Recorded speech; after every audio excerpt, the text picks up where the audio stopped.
Time has always been moving, but I think in my childhood bedroom, time has been frozen. Time has been frozen in my childhood bedroom since I left for high school 3 years ago. My childhood bedroom has been the exact same room as 2020. 3 years have passed, however, no time left a footprint in my childhood bedroom.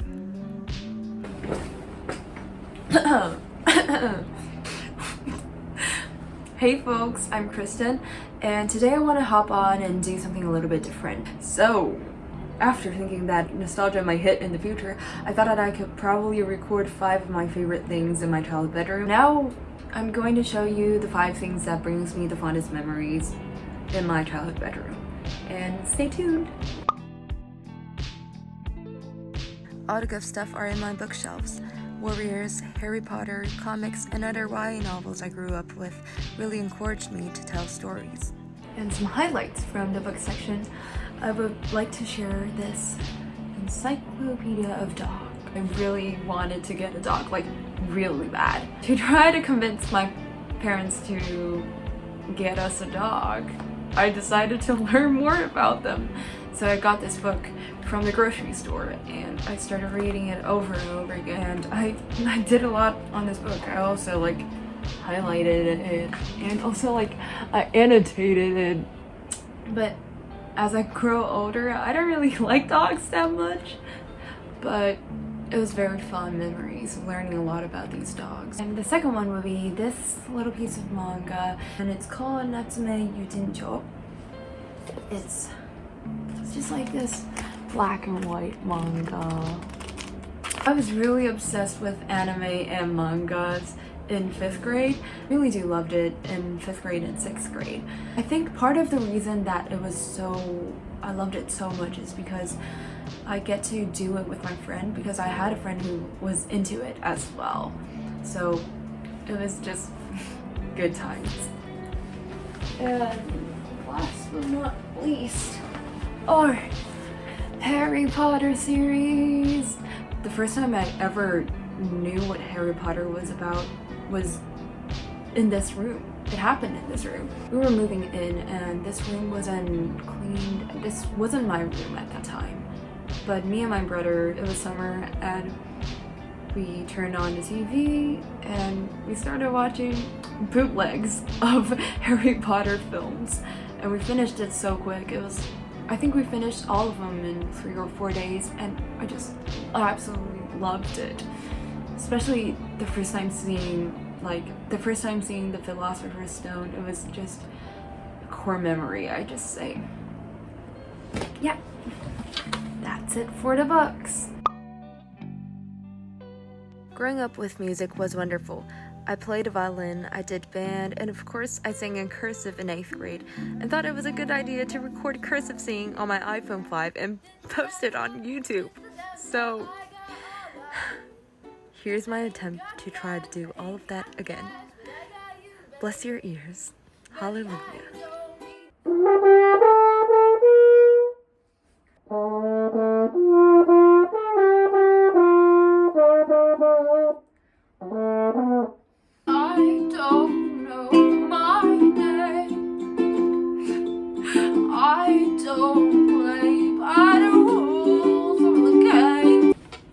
For listening to my cover. That was me.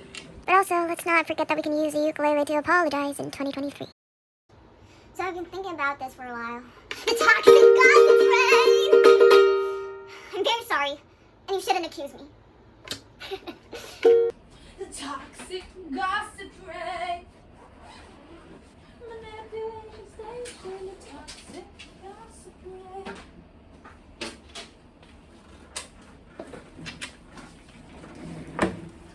This one of my favorite babies. This is my dad's old guitar, actually.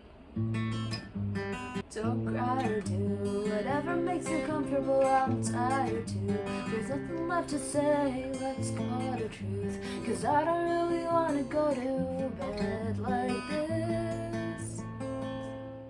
So, as you may or may not know, music has always been a huge part of my life. I love listening to music, I love playing instruments, and in this room I played lots of instruments, and Also, in this room, it was the first time I picked up the ukulele and then the guitar, and then tried to like write my own songs, even though it was crappy.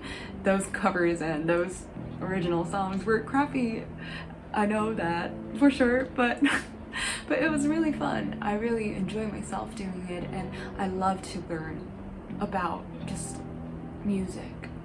And I would say this room was the place where like trying to teach myself more music other than the lessons I was taking and consume more. I think it all happened in this room, and it's just very beautiful. I loved every single second of it, for sure. This bulletin board might make this wall the loveliest one in my childhood bedroom. Not only does it have photos with my friends, but it also has many posters, many celebrities I followed, and inspiration notes from other kids. It's a heartwarming and beautiful bulletin board. For the bulletin board, I really don't have to say a lot. It just looks amazing, doesn't it? I mean, just look at it. But I would like to highlight some of my favorite pieces, and the first one would be this one. A Hanyu user postcard my friend gave me on my birthday, and at that time I really loved Hanyu user. I still love him so much, but at that time I was like a chaotic fangirl. I was so into him, and I was so convinced that I'm going to meet him one day or something, and I even wanted to try to learn figure skating because of him, even though at my hometown figure skating is basically non-existent. But I was like searching YouTube videos for like figure skating training, and I was doing these weird exercises like at my home, which is quite embarrassing to say. So it was fun. It was really fun. And the second piece is this one. It is Billie Eilish's cover, and I took this off, and it has all the songs on it. And this one was from a Christmas gift exchange in my dorm, and it was very fun. I remember opening it and literally just overjoyed, and I felt this sense of like overwhelm because I was so happy that I got this album. Because at that time I didn't have like music streaming services. I didn't have Apple Music, I didn't have Spotify. All I had was a CD player in my mom's bedroom and also my own bedroom, which is not a lot. And getting this album is one of the blessings I got. I don't know if you can see it, but also the best part of this bulletin board is all my friends' pictures and photos. I just love it so much because every time I see a photo, it brings back a certain memory, a certain person, and also that person's personality and how she or he talks and how they laugh. It's just beautiful to have that kind of like connection with people and also have that memory stored in your heart, and I really love it, and I'm grateful for them all the time. Yeah. And yes, I do collect stuff, so come and see my gadgets and gizmos. On top of my bookshelves, I sprinkled some little gadgets and gizmos. Anyways, I put some stuff that I really like and are meaningful to me, and I think I would like to share some of it. This one. This one is actually a jar of paper stars. It is hand-pulled by her. It is one of my best friends in elementary school. She gave this to me when I was about to graduate, and she also put a letter inside of it, and it was just very genuine and very lovely, and I miss this friend so much. So Holly, if you're watching at this, thanks, and thank you for everything you've done to me. I love you. The second one is this tiny rabbit over here. Well, it may not look really good, or like it may not look magnificent or very cool, but the reason I really love this is because it was from a trip to Japan with my family. And what I mean by family is not my core family, like my parents and my brother, but like my aunts and uncles and cousins and my grandparents. So it was like a three-generation trip, and it was like a 20 to 30 people trip, and it was so much fun. I loved every second of it. It was very memorable. I would say it's the loveliest trip I've ever been to.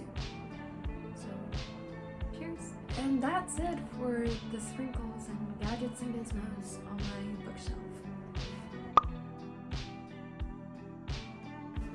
Every child has secrets, and so do I. In those journals and short stories, I kept my secrets and reflections. Let's now dive into the secrecy a little bit more. And now, onto the drawer of secrecy. Let us spice here. In this drawer of secrecy, it contains a lot of notebooks and diaries, and also projects that I didn't want to do, but they actually kind of slayed. A favorite part of this drawer is actually the writings I've done in 5th grade and 6th grade. Even though it's not like Shakespeare literature or like classic Victorian literature or something like so magnificent, it was just a kid rambling and trying to write stories, trying to learn how to write cohesively. It was very fun because at that age, I just realized how much I love telling stories. Through those crappy writing sessions and all those nights, I would stay up until like 11 or 12, even though my mom told me like, it's past bedtime, but I would still do it anyways because I loved it so much and it was my passion. Like, it made me realize that telling story really is my passion. And looking back now, I think the most interesting part is how I grew over those 2 years, because it was a huge jump. It was like from here to here. It really amazes me. I find it really astonishing because when I was writing those stories, I didn't know I was improving, but somehow I was. And it's very interesting to see that growth.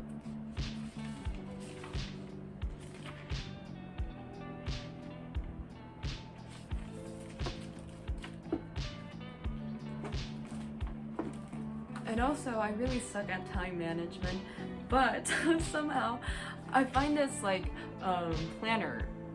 I opened it, flipped through it, and then I found a page where I was meticulously planning everything out. I was like, wow, I am so good at planning and time management.